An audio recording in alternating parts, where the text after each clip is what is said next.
Est-ce que tu nous emmènerais pas au théâtre? Mais tout à fait, Axel. On va avoir une pièce de théâtre qui s'appelle Marie déménage. Elle a été écrite par Guillaume Hutzler de l'Université d'Evry-Val d'Essonne. Elle met en scène les algorithmes de tri et il est accompagné de Sergio Ivanov, Marie Duflo-Crémer et Léo Laroche.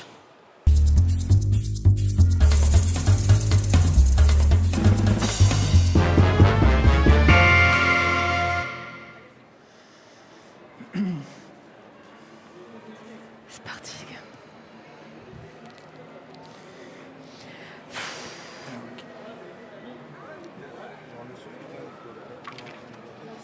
Regarde Guillaume, Marie a invité les Daft Punk pour son déménagement, c'est trop la classe. Oui, bien sûr. Et moi, je suis la reine d'Angleterre, peut-être. Ah non, mais c'est vrai en plus. Mais c'est dingue, Sergio, elle aurait pu nous prévenir quand même. Bonjour. Vous êtes Guy Manuel? Je m'appelle Guillaume. Oui, enfin. Alors, en fait, j'adore ce que vous faites. Je peux prendre un selfie? Attendez. Bon, quand vous aurez fini de faire les midinettes, vous pourrez peut-être me filer un coup de main avec les cartons. Ok. Léo, c'est toi? Mais qu'est-ce que tu fais avec ce casque sur la tête? Et qu'est-ce que je fais avec un carton dans les mains? Bah tu aides Marie à déménager, mais pourquoi ce casque? C'est si dangereux que ça? Ah oui, alors, attendez, je vous explique. Bon. Vous savez que Marie est obsédée par les algorithmes, hein? Ah oui, ça, c'est vrai, t'as raison. Elle te dit pas bonjour, elle applique un algorithme. Alors, en 1, salut. En 2, s'approche de la personne. En 3, penche la tête sur le côté. Ouais. Alors en 4, ça se complique. Si la personne vient de Montpellier, alors nombre de bises égale 3, sinon nombre de bises égale 2.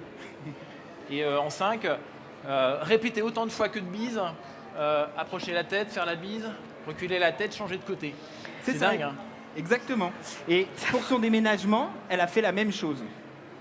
Non. Elle a... Regardez, elle m'a mis des instructions et elle a marqué ça façon robot idiot. Donc c'est pour ça le casque. Mais... Robot idiot, c'est quoi ça? Ben, regarde, tu as une sorte de code à base de flèches. D'accord, La flèche vers le haut, ça veut dire avance d'un pas. d'accord.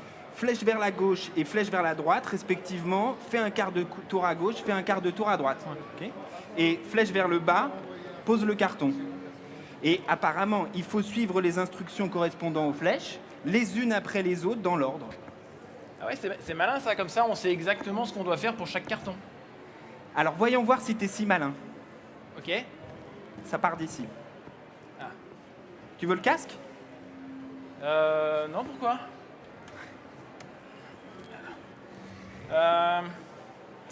Une flèche vers le haut, donc j'avance d'un pas. C'est ça. Une flèche vers la droite, je tourne à droite. Excellent. Une flèche vers le bas, je pose le carton. Oula. Voilà, mais alors là, c'est là qu'il y a un problème.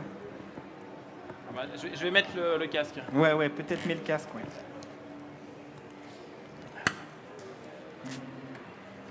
Salut! Salut Marie. Salut Marie. Salut Marie.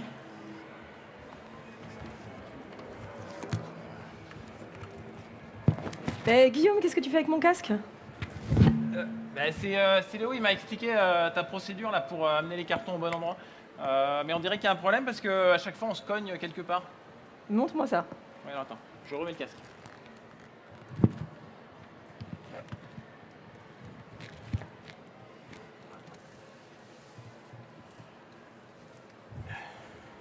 Une flèche vers le haut, j'avance. Une flèche à droite, je tourne à droite. Une flèche vers le bas, je pose le carton. Ok, je vois. Alors, attends. Reprends le carton. Je te propose le correctif suivant. Tu poses le carton. Tu fais le tour du carton. Tu ramasses le carton. Et tu recommences. Un pas. Un pas. Un pas. Je tourne à gauche. Et je pose le carton. Ah d'accord. Parfait, merci pour mon carton. Génial. Mais pourquoi tu appelles ça le robot idiot? Bah, parce qu'il n'a rien de plus idiot qu'un ordinateur ou un robot. Il se contentera toujours de faire mécaniquement tout ce que tu lui demandes. Si le programme contient des erreurs, le robot fera des erreurs, mais sans jamais se tromper. Merci pour l'idiot. Appelle ça la séquence si tu préfères. Effectuer des actions une par une, dans un ordre indiqué, de manière à effectuer une tâche donnée. Ouais, bah ça marche pas toujours manifestement. Bah, il peut y avoir des bugs, soit parce que tu n'as pas la bonne suite d'instructions, soit parce que tu ne sais pas interpréter correctement les instructions. Ah, ça y est, j'ai compris. Donc en fait, comme j'avais pris le carton à l'envers, la séquence d'instructions était en ordre inverse et donc j'avais pas la bonne séquence. Ni le bon code. Comme toutes les flèches étaient retournées, à chaque fois qu'il fallait tourner à droite, tu tournais à gauche, et quand il fallait aller à gauche, tu allais à droite. Ah, j'avais tout faux quoi. Ah, au fait, les garçons, j'ai oublié de vous dire, les post-it sur les cartons indiquent leur destination. Vert pour la cuisine, Ouais, jaune là. pour la chambre et rose pour le séjour. Oh là, c'est trop subtil Merci. pour un robot idiot ça. Mais non, c'est comme le tri sélectif des déchets. Si c'est un déchet organique, ça va dans le compost. Si c'est du verre, ça va dans le verre. Si c'est du carton, ça va dans les emballages. Et sinon, ça va dans la poubelle ordinaire. Facile. Ça s'appelle une instruction conditionnelle. C'est comme si vous aviez plusieurs programmes pour votre robot idiot et que vous choisissiez celle que vous allez exécuter en fonction d'une condition. Par exemple, si le post-it est vert, effectue le programme cuisine. Si les jaunes, effectue le programme chambre. Et si le rose, effectue le programme séjour. Et s'il est fragile, dépose-le délicatement. Ça va de soi. C'est génial, hein. Ça, cette idée de mettre des post-it de couleur pour indiquer la pièce et savoir si c'est fragile ou pas, moi, j'y aurais jamais pensé. Ça s'appelle une variable. Une variable? Bah, tu sais bien Léo, souvent femme varie. Ah, Les variables en informatique, Oui. ce sont des informations dont on peut changer la valeur, la faire varier. Tu peux voir ça comme un cadre, avec un nom dessus pour l'identifier, et une valeur que tu peux lire ou que tu peux modifier. Comme C'est- ça. C'est fou ça. Avec des principes algorithmiques, on a l'impression qu'on pourrait faire n'importe quoi à un ordinateur. Presque. Il nous manque un ingrédient. L'itération. Répéter le déchargement des cartons jusqu'à ce que le camion soit vide. mais c'est super. Donc, avec ce système, on pourrait décrire n'importe quel algorithme, donc n'importe quelle action. Oui, il suffit de 4 ingrédients pour transformer un ensemble d'actions élémentaires en une procédure aussi complexe que tu veux. Ah oui, Alors, il y a la séquence. Ouais. Effectuer les actions une par une dans un ordre précis. L'instruction conditionnelle, Choisir entre deux instructions selon qu'une condition est vraie ou non. L'itération. Répéter un ensemble d'instructions un nombre déterminé de 2 fois ou tant qu'une condition est vraie. Et la variable. Un espace dans la mémoire où tu peux lire et stocker une information. Ok. Du coup, avec tout ça, on pourrait faire n'importe quelle structure. bah, ça va dépendre de la complexité. On peut essayer d'appliquer certaines règles un peu au hasard et voir ce que ça donne. Je suis pas sûre que ce soit une bonne idée de faire ça avec mes cartons. Eh si, c'est une super idée. Mais il faut surtout pas faire ça au hasard. Attendez, je vous propose un truc. Je vous donne des règles et vous les appliquez au fur et à mesure. Ok? Alors, pour commencer, vous prenez un carton avec un post-it vert. Moi? Ouais. Ok. Chacun. Et vous le posez à gauche du tabouret en face de vous. D'accord. Gauche du tabouret. Là. Ouais, alors attendez les gars. Vous savez comment on reconnaît la main gauche? La main gauche. Ah, C'est Bah, celle où le pouce est à droite. À droite. Mais c'est-à-dire. Ouais, ça dépend, Ça dépend, du quoi. côté où on regarde. Donc en fait, on a un problème d'initialisation de l'algorithme. Ah. Ah, c'est vrai ça, c'est très important l'initialisation des variables. Alors Léo, toi tu te remets au même endroit. Je suis à gauche, c'est bon. Et toi Sergio, tu vas venir par ici. D'accord. Voilà. D'accord, je suis là. Et on recommence. Donc vous prenez chacun un carton vert et vous l'amenez à gauche du tabouret en face de vous. Ça C'est bon. marche. Hop, c'est réglé.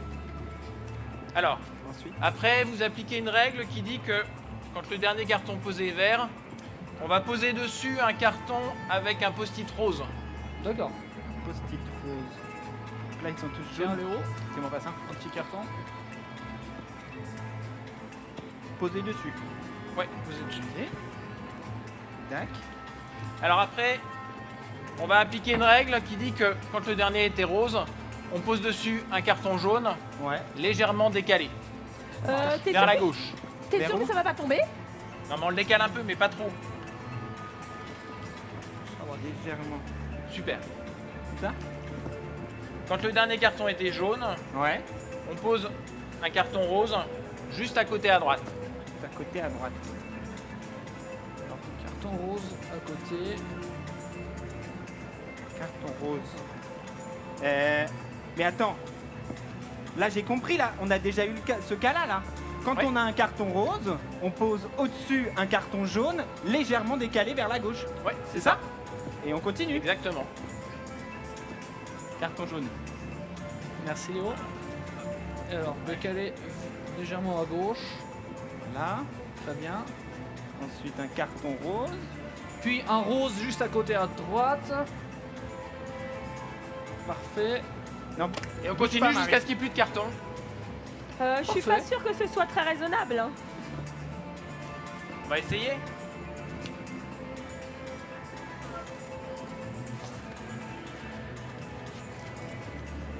Carton jaune.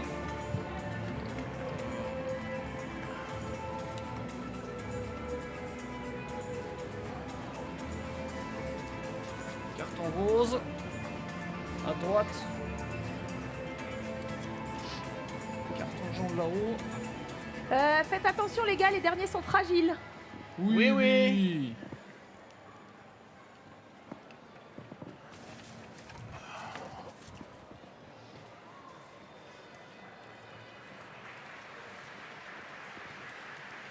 Oh, Ben voilà. Génial. c'est génial. Mais, Marie, c'est donc vrai qu'on peut construire n'importe quelle structure avec les principes que tu nous as enseignés, en fait. Oui, et je suis trop contente de vous les avoir expliqués. Ah, fais pas la tête. Regarde. Pour fêter ça, je t'ai amené une bonne bouteille.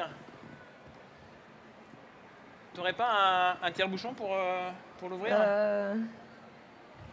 Si. Ah, Là. il est là. Mais alors, Ah, merde. Zut. Qu'est-ce qu'on fait? Si vous aviez réfléchi, on aurait pu faire une sorte d'arbre de Huffman qui aurait permis de rendre plus accessibles les cartons qu'on utilise le plus souvent. Arbre de Hoffman. Bah oui, c'est un algorithme qu'on utilise beaucoup quand on veut faire de la compression de données.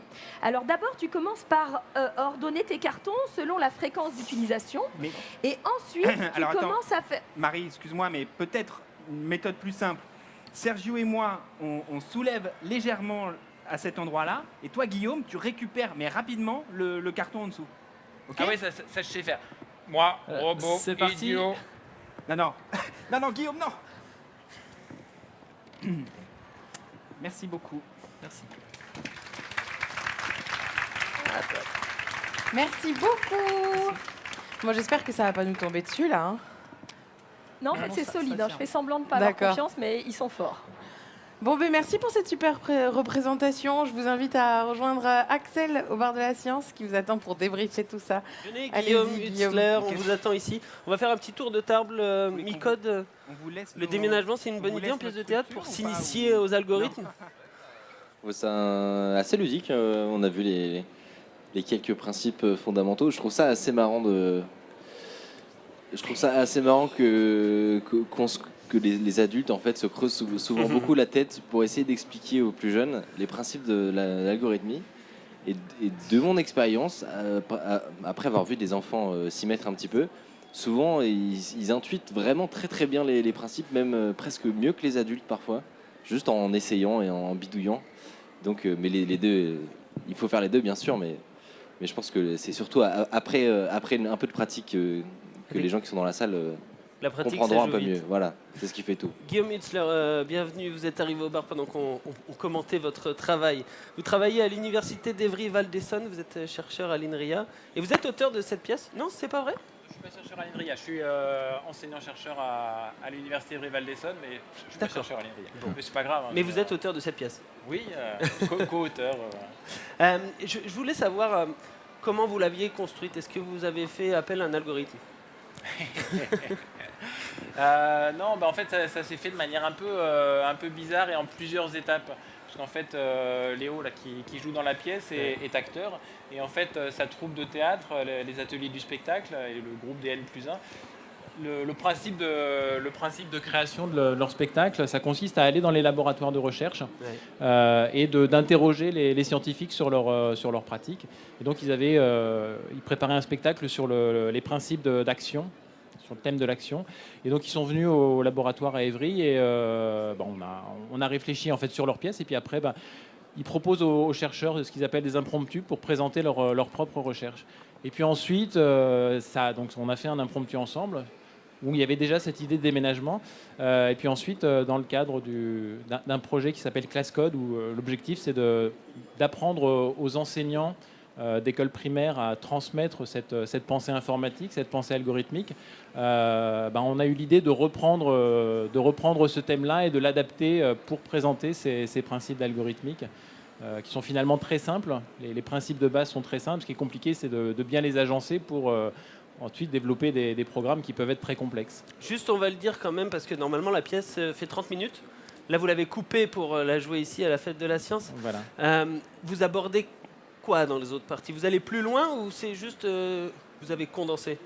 En fait, comme c'était souligné, pour comprendre quelque chose, c'est bien de manipuler les choses. Et donc, l'idée, c'était de mettre en scène un peu certaines activités qu'on appelle débranchées pour montrer en faisant certains principes d'algorithmique. Donc, il y avait par exemple des exemples de tri en utilisant un réseau qui est dessiné au sol et qu'on va parcourir pour permettre de trier des valeurs. Alors que ce soit des nombres, des chaînes de caractères, donc des mots par exemple.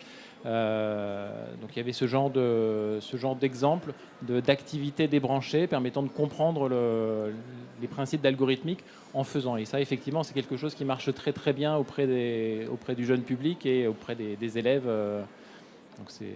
Thierry Viéville, vous vouliez réagir, je vous ai vu du coin de l'œil. Je suis sûr que vous avez apprécié ce travail. Ah oui. Ouais. Oui, j'ai trouvé... Je suis connecté hein. Ah bon, on vous entend. Oui, j'ai trouvé ça super, félicitations. Et je trouve ça aussi super que tu cites ce fait que, ça y est, en France, nos enfants apprennent un peu d'informatique. On est en train de former les profs. Et ce qui fait qu'aujourd'hui, on va se passer de consommateurs de ces biens numériques à une population qui va être capable de choisir et de prendre le contrôle sur ces objets. Et Class Code doit beaucoup à Guillaume. Et Micode, tout à l'heure, tu parlais des adultes.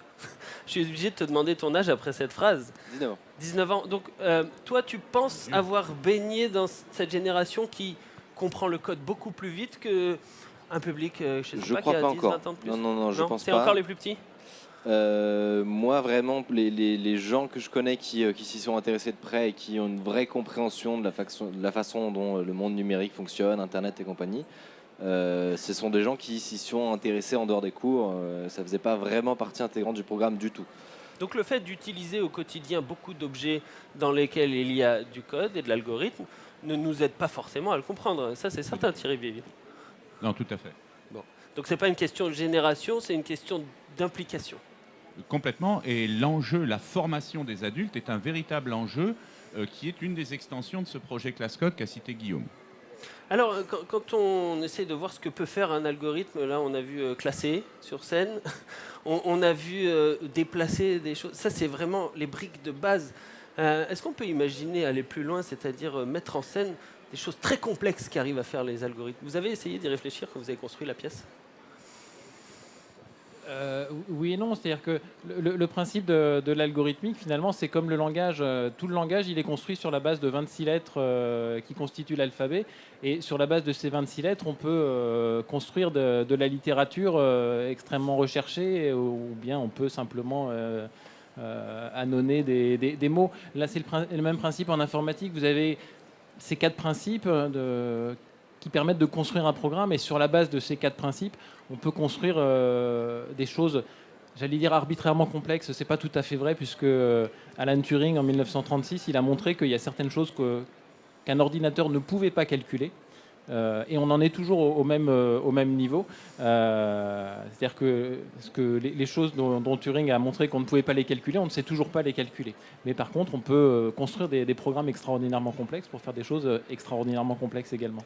Alors très rapidement, pour ceux qui ont aimé la version courte, est-ce qu'on peut vous voir en version longue bientôt ? Non, pas en version longue. Par contre, ce qu'on va faire, c'est qu'on va reprendre l'impromptu où je présentais ma recherche la semaine prochaine à Orsay. Avec Léo. Ouais.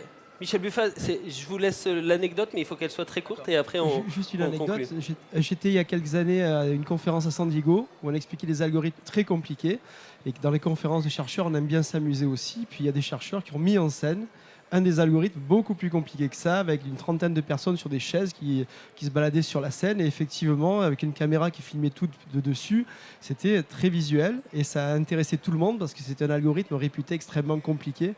Où en général, même dans la communauté des chercheurs, la moitié des gens de la salle avaient du mal à en saisir les subtilités. Donc oui, c'est le fait de mettre en scène physiquement des algorithmes, ça parle, quoi. Dès qu'on voit, on comprend mieux. Même à des niveaux bien plus élevés que les écoles primaires. Alors il est temps de dissoudre cette assemblée autour de l'informatique, l'intelligence artificielle et les algorithmes. Merci Michel Buffat, vous pouvez rester. Thierry Viéville, merci également Micode et Guillaume Hutzler. Alors restez